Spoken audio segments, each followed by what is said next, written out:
God back then.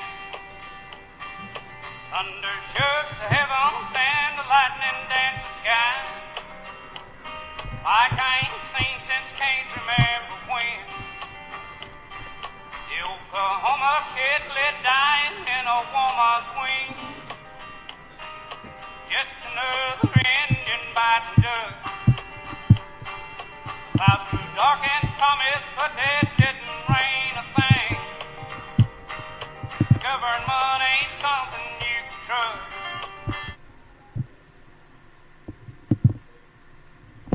Ladies and gentlemen, men and women, miscreants and kings, curmudgeons and queens, rapscallions, scoundrels, my people, I am Mike Shader. This is Sedition.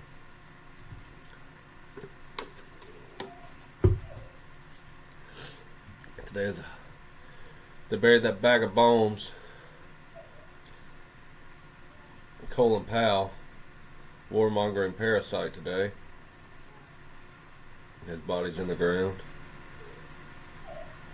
He can't hurt anybody anymore. I'm sure he embraced John McCain warmly get it, at the gates of hell. I'm glad the bastard's dead. I'm glad they're both dead. I wonder if John McCain reminded him of the time where he endorsed Barack Obama over John McCain because they shared a common skin tone.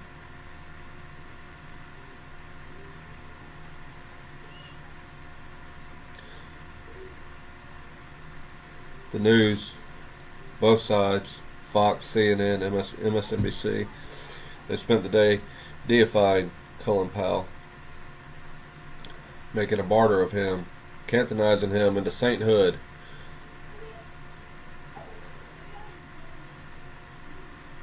They're the same team, man.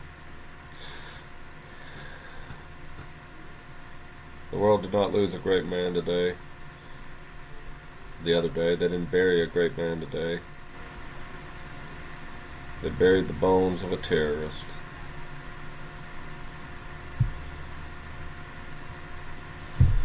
Good riddance. Burn in hell. The media. They've been playing some weird trick lately, and it's been like this. It's been messing with my mind. They want you to believe that they've been painting this false picture. This picture of a false choice. That you can embrace libertarian politics, libertarian philosophy, or small government Republican philosophy, but in order to do so, you must embrace the police. You must back the blue. And then the left, the other side, they want you to believe that you can embrace the authoritarian wing of the state, but to do so, you must want to abolish the enforcement arm of the state. And it's made no sense. So you can embrace getting rid of the police, but that makes you a big government statist. Or you can embrace getting rid of big government, limiting government, embrace freedom, but to do that you have to embrace the enforcement arm of the state. Do you see the contradiction there? And it's weird how they're, mixing it all in. So I did a little research. Fox News has been all out making all the latest elections about how their referendum on defunding the police, how crime has exploded in cities where the police have been defunded. The police have been defunded nowhere. What do they mean by defund the police anyway? They mean scale back the budget that goes to the police department and move it into other areas of government. So nobody wants that. They want to increase spending. They even want to increase police spending. They only don't want to increase the increase in police spending. So if in 2019 they increased the police budget by 10%, in 2020 they increased it by 15%, in 2021 they only wanted to increase it by 8%. They call that increase defunding the police. Nobody's been trying to defund the police. I would like for them to defund the police. Nobody's been trying to get them to do so. And so what they've been doing on the right wing talking points, they've been talking about these COVID mandates, these mask mandates, these lockdowns, about making terrorist appearance at school board meetings. A lot of things that I want them to talk about. A lot of evil that the government does and would like to do. They've shown pictures of the lockdowns in Australia and of the citizens there being beaten. But guess who they're being beaten by in Australia as they try to protect their freedoms? Guess who's taking their freedoms? The enforcement wing, the police. If a lockdown came to the United States, who do you think would enforce that? The police.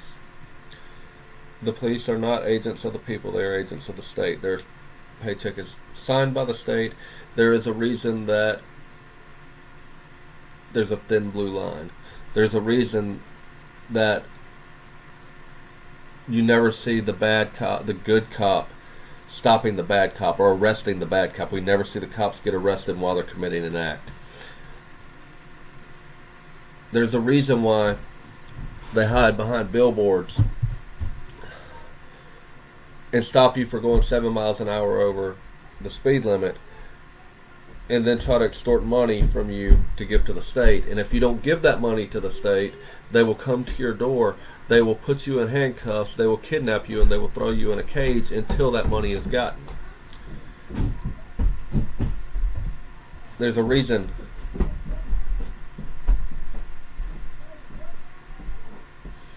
they're the enforcement wing of the state.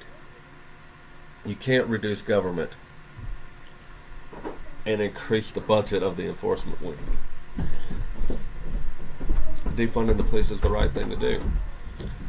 But the media, they would have you believe, the right-wing media, would have you believe that the recent elections in Virginia and New Jersey were referendums on anti-police sentiment. They would have you believe that there have been cities that have defunded the police in this country. There haven't.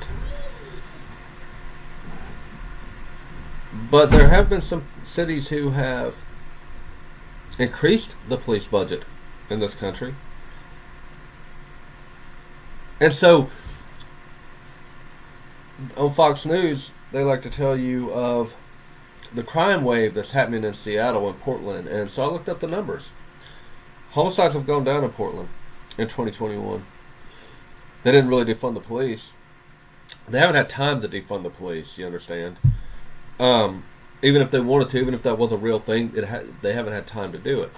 But homicide rates have gone down in Portland since they started talking about defunding the police. They've gone down in Seattle. They've gone down in Minneapolis. In Birmingham, Alabama, they increased the police budget by $11.6 million. Do you know? Increased by $11.6 million. $11.6 million is too big of a police budget. But that's not the police budget in Birmingham, Alabama. That's what they increased it over last year. From 2020 to 2021, they increased it $11.6 million. $11.6 million. Why does Birmingham, Alabama need $12 million to run a police department? They don't. But they don't have $12 million. You know, they have $104 million. The 2021 police budget is $104 million. The homicide rate in Alabama is outpacing, in Birmingham, is outpacing Detroit and Chicago, as homicide rates increased to 25-year highs. That's a budget increase. $104 million. What do we want the police to do in a free society? What do reasonable people want the police to do? And how many police are needed in your town to do that?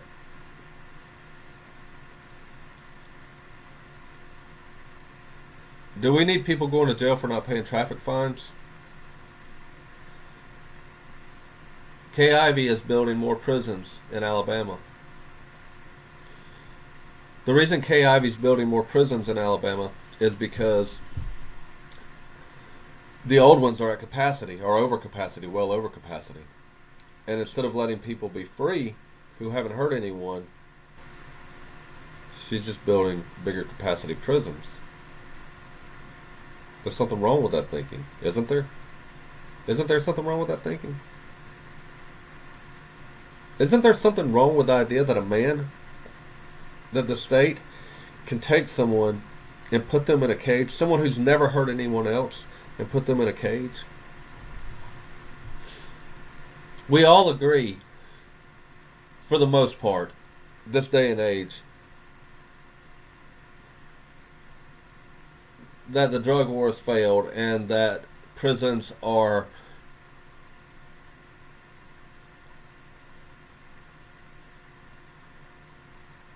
inundated with nonviolent drug offenders, and that shouldn't be the case. What to do about that we might disagree on, but we all agree that's the case. For the most part, reasonable people agree with that. For the most part, people don't want... Almost everyone watching this, almost everyone out there has smoked a joint in their life. We all should agree that nobody should be in prison for that. But a lot of people are. And how do they get there? Because the police put them there. The police arrest them. Then they go through the sham court system. And they go to prison.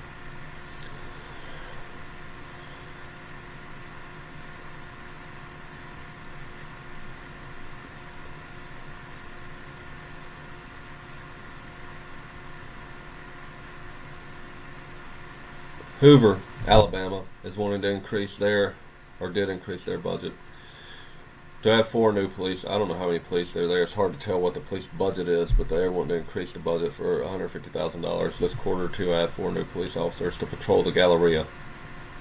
The Galleria is a mall in Hoover, Alabama. I mean, that whole section there's a couple of miles. Why can't they use the police they have on staff to do it? I see Hoover cops in fucking Mobile.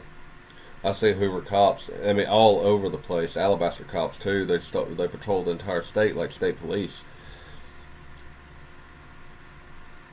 What they're doing is they need 4 new cops to go out and raise revenue in that area of the city. And that's what I'm saying. We've got to decide. We need to have an honest conversation about what kind of police we want in this society. I want none. You probably want some. I doubt anybody really wants what we have. You just don't know. And when they report that crime rates are up, they're talking. The crime rates some places may be up, petty crime, but what's a crime? No victim, no crime. Violent crime rates aren't up. All over in the defund the cities, like they like to talk. It's more.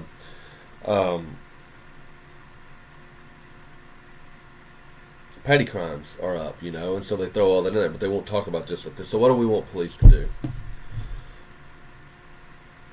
I think a reasonable suggestion would be for them to arrest murderers and rapists and child molesters and thieves. They don't do those things. Those crimes go unsolved. It's like 97% of those crimes go unsolved. This is a true story. I have a friend. Someone walked into his house, into his garage, and stole a mountain bike, $500 mountain bike, in a small town in Alabama. And I'm gonna talk to him on Sunday. His daughter was at home. His young teenage daughter was at home. She saw this man walk up and she called the police. The police came and told her point blank, "We're not going to be able to do anything about it." Luckily it was a homeless guy. $500 mountain bike, probably down the street. They could have found it. They weren't going to do anything about it. It said it'll never be recovered. Homeless people live in certain areas. If a homeless guy comes to my house and takes something, I can find him relatively quickly. And they hang out in certain places. It's a pretty easy path to follow. They weren't interested. My friend's not rich.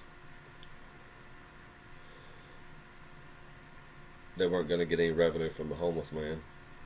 They weren't interested.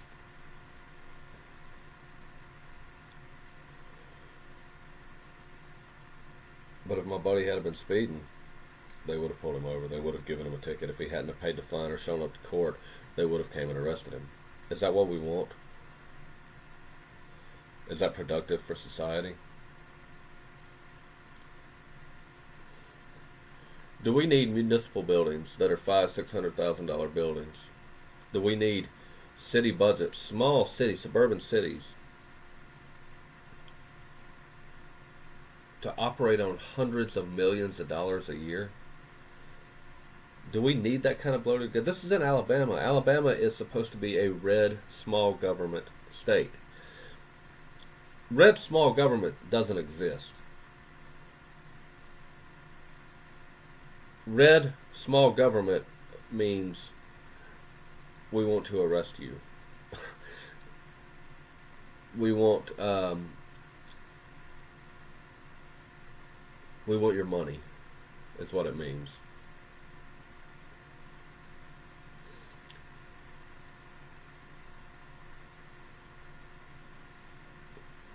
It's just time to cut the bullshit and to ask yourself, why are they painting this picture on television that if you're for small government, you need to be for the enforcement wing of the state, and if you're for big government, you want to abolish the enforcement wing of the state?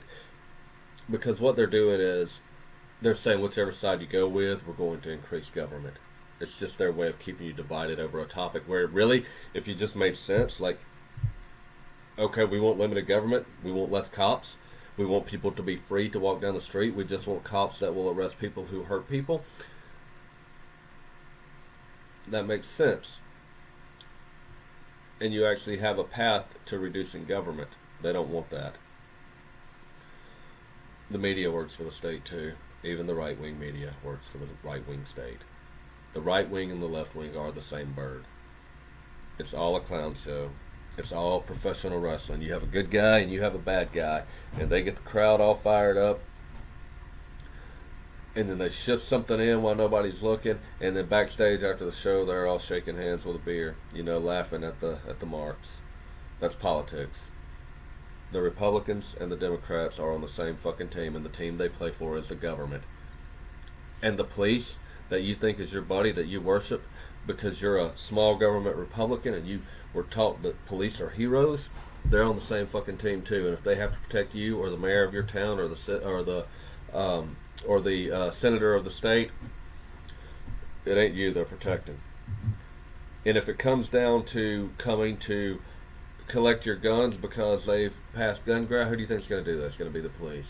If it comes down to enforcing vaccine mandates, if it comes down to enforcing COVID lockdowns, who's going to do that? It's going to be the police. The police have to be brought under control. Abolish them, don't abolish them, that doesn't have to be the issue. But at least needs to be talked about, because to get to the point of what the kind of policing we need to live in a free society, in a voluntary society, we need to talk about extremes. They don't do any good. Police honestly don't. Thing is, well, who are you going to call? If what? Who am I going to call if what? I was robbed in Los Angeles many years ago. Gunpoint, hit me in the head with a gun in Inglewood, and I had no business being in Inglewood, but I didn't really know where I was, and long story, I got robbed. An old woman gave me a quarter to get on the bus and get back to my neck of the woods, and I never called the police. I got my wallet stolen, $230. Happened in broad daylight. LAPD was, nobody cared. I never called the police. Because why? Why would I have? What good would have happened if I had called the police? I never would have got my wallet back. I never would have got my $230 back. There was no point in calling the police. So who are you going to call if what? If you notice your neighbor's not complying with a mask mandate, yeah, you call the cops.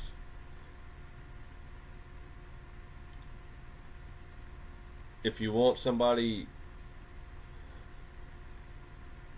arrested for speeding and not paying a ticket, yeah, you call the cops. If you want to raise revenue for your little state club, for your little government club, your little local club, yeah, you call the cops. But what other reason is there? You need an insurance, the insurance company, you need a police report. So who are you going to call when you need them? What, if I needed a cop, how could I? Why would I need one? And how could I call them if I got into a situation where I needed one?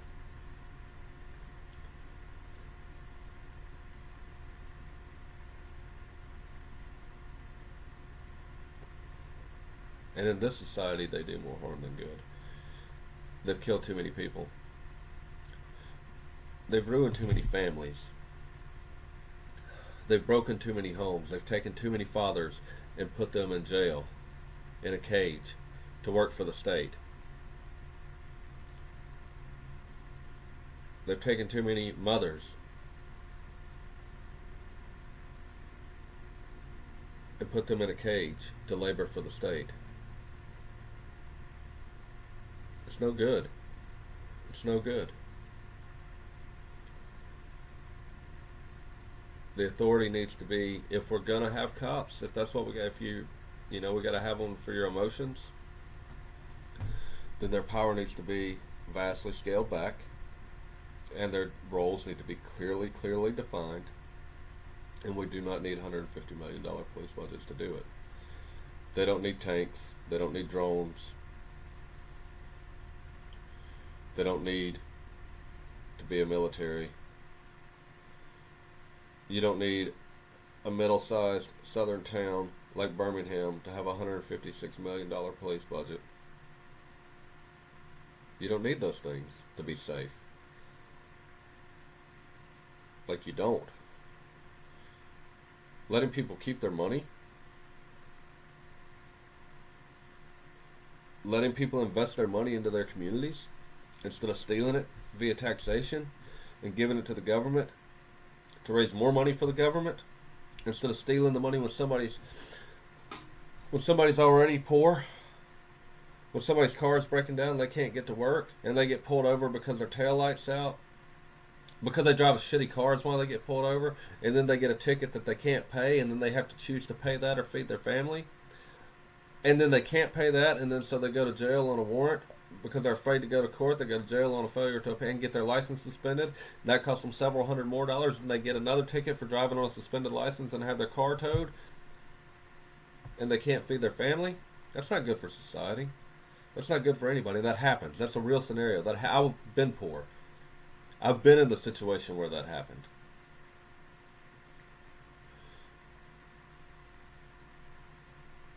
It doesn't. That's not. There's nothing free about that. People shouldn't be afraid to drive down the road because they drive a shitty car. It's not a race issue, and that's where they make a race issue on purpose. There is no real interest in reforming policing in this country. The police are good for everybody that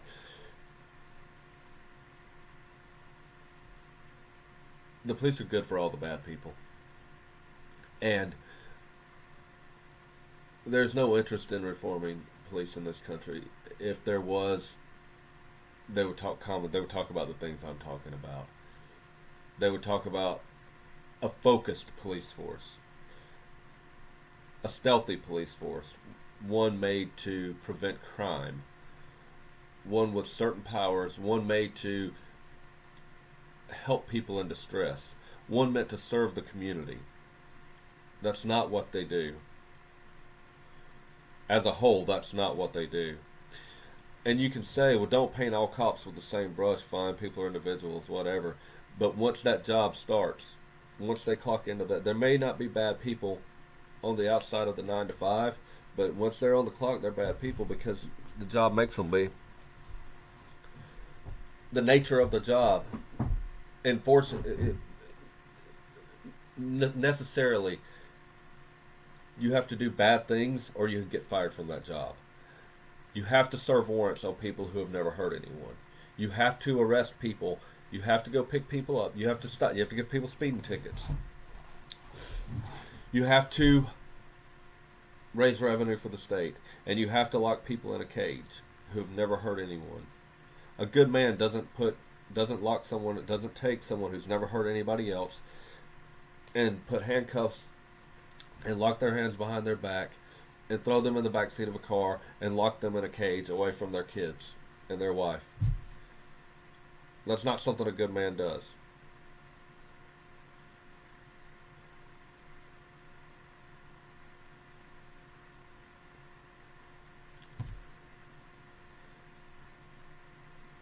There's no vested interest in reforming the police in this country. The left doesn't want to reform the police. They're liars. They need the police more than the right does. They want to expand the police. They want to nationalize the police. They want to take the police. They want to take everything that's local and make it federal. That's their long-term plan. The right, I believe at least right now, they're not in on the game of trying to make it a nationalized police force. A nationalized police force is even worse. At least a local police force, with all the atrocities that they commit, when things are local, you can still affect change if enough people care. When things are national, you can't affect change with NYPD.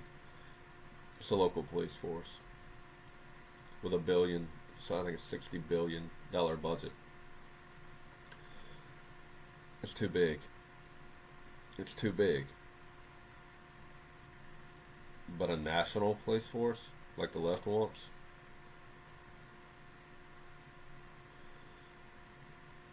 that's just a domestic army. And that's what we're headed. I mean, they've been militarizing the police for a long time. A long time.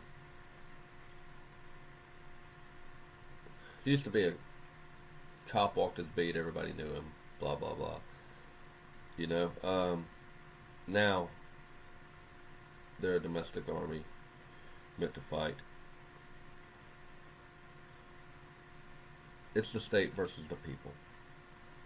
Anymore, it is the state versus the people. And your local precinct is just a base. It's just a military base. It's just the military. And we're the enemy now. Yeah, the police need to be defunded. The whole system needs to be scrapped. But it's not racism. It's not about race. They said it was about race because to distract you. Because if they put you on the team of blacks and Latinos and they put me on the team of whites, and they make me believe I have an advantage over here with my white team, then I'm going to defend that white team. And if the blacks and the Latinos think that they have a disadvantage as long as that one group is helping this group, they're going to be against us. We're going to be divided, and the state's going to grow, and they're going to keep slipping in their they're hundreds of thousands of dollars here, and they're $50,000 there, and they're $1,000,000 here, and pretty soon you've got that military base that they call a police port right there in the center of town. But the people they fuck with are poor people. It's not black, white, red. It has nothing to do with that. It's the people that can't fight back.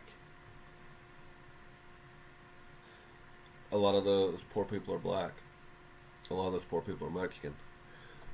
A lot of those poor people live in trailer parks. They're white around here.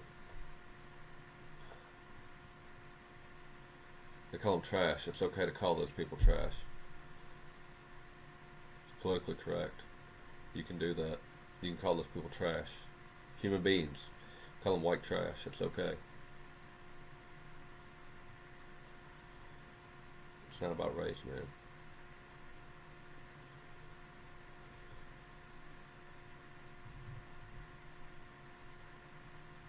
It's about raising revenue and keeping people divided. Agents of the state work for the state. They're all on the same team. It's not about race, but everything is painted as race because race sells. Race is, but anymore. So the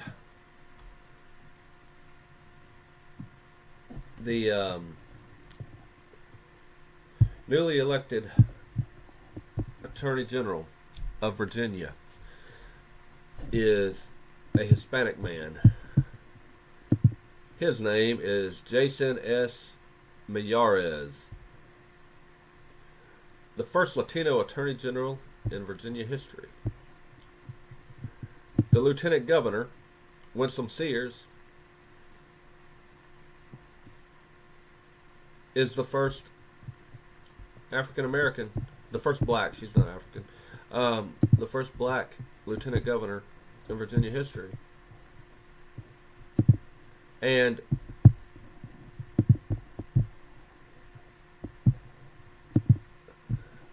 the left media wants us to believe that they are products of white supremacy.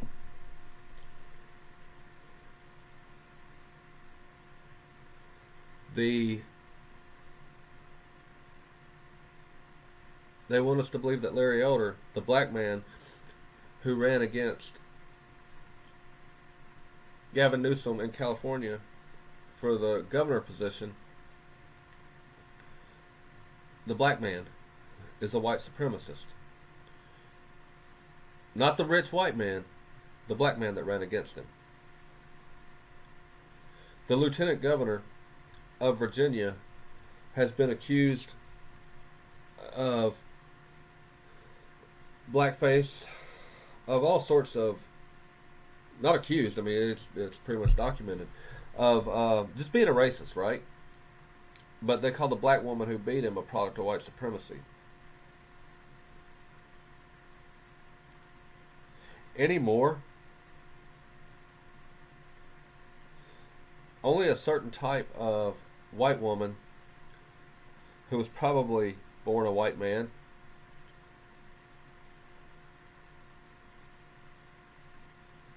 gets to be not a white supremacist.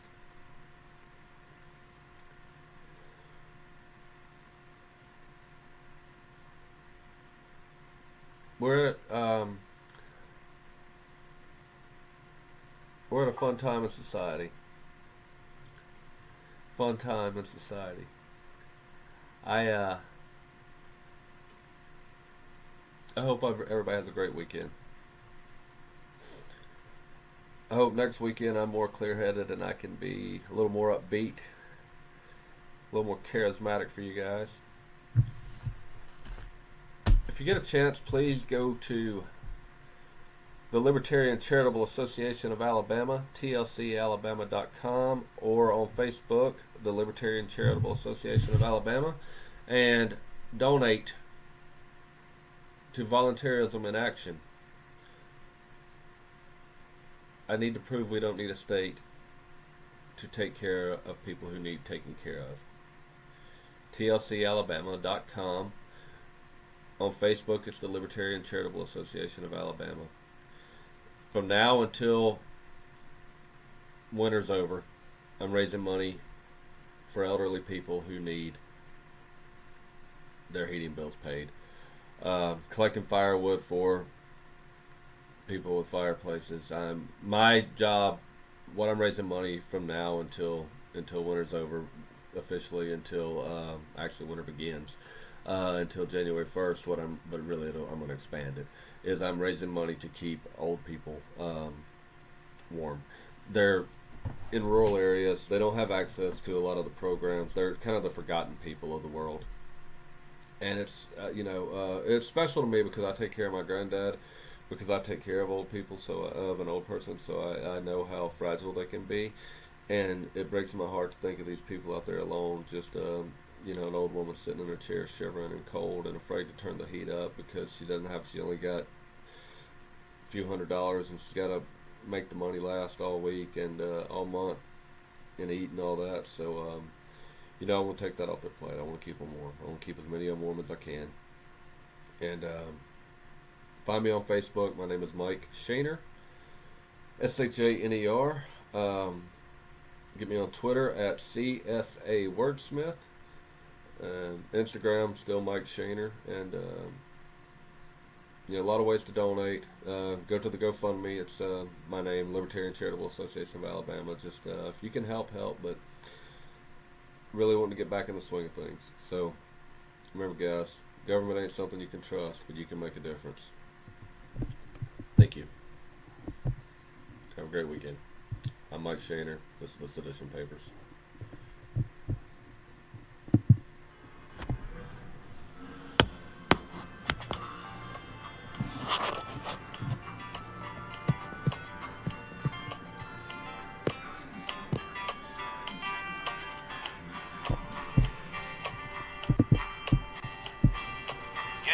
Let us up and pass the bottle one more time. We used to smoke and drank a lot back then. Thunder shook the heavens and the lightning danced the sky. Like I ain't seen since can't remember when. The Oklahoma kid lay dying in a woman's wing. Just another Indian biting dust. Clouds grew dark and promised, but it didn't rain a thing. The government didn't rain a thing. The government